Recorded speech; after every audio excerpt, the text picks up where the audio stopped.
দার্জিলিং থেকে এটা আজ আমাদের বাড়ি ফেরার সময়। তো রেডি হয়ে সকাল সকাল চা খেয়ে বেরিয়ে পড়লাম আমরা বাড়ির উদ্দেশ্যে।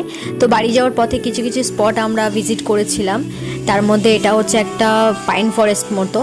তো আমরা আসার দিনে যেমন হালকা বৃষ্টি পেয়েছিলাম, যাওয়ার দিনেও আমরা হালকা বৃষ্টি পেয়েছিলাম। তো এটা একটা যে পাইন ফরেস্ট রয়েছে সেখানে আমরা ঢুকিনি, এই কারণে রাস্তাটা দেখেই বুঝতে পারছি অনেকটা ওপরে উঠতে হবে এবং পিচ্ছিল হয়ে গেছে রাস্তাটা, যার জন্য আমরা গিয়ে অ্যাকচুয়ালি কোনো লাভ হবে না, তাই আমরা আর ভেতরে যাইনি। আমরা বাইরে থেকে কিছুটা ঘুরে আরেকটা স্পটে গেছিলাম, এটা হচ্ছে মিরিক লেক। তো এখানে জায়গাটা খুবই সুন্দর, মনোরম পরিবেশ, বাট যেহেতু ঝিরে ঝিরে বৃষ্টি পড়ছিল, ওয়েদারটা ঠিকঠাক ছিল না, তাই বেশিক্ষণ সময় আমরা এখানে কাটাইনি। কিছু ফটোশ্যুট করেছিলাম, তো সেগুলোই তোমাদের সাথে শেয়ার করলাম। জায়গাটা খুবই সুন্দর, আশেপাশের জায়গাগুলো দেখে তোমরা বুঝতেই পারছো যে জায়গাটা কতটা সুন্দর।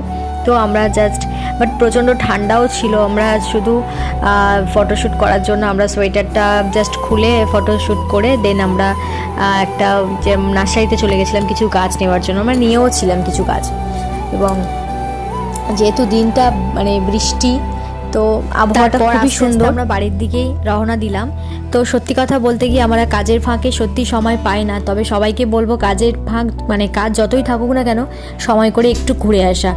আর আমরা দার্জিলিংয়ের ট্রিপটা খুবই ভালো লেগেছে। এটা হচ্ছে এনজিপি স্টেশন, এনজিপি স্টেশনে পৌঁছে আমরা লাঞ্চ করেছিলাম।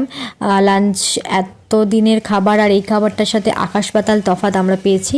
তো চলো টাটা, এখানেই দার্জিলিং ট্রিপ শেষ করছি, দেখা হবে পরের ভিডিওতে।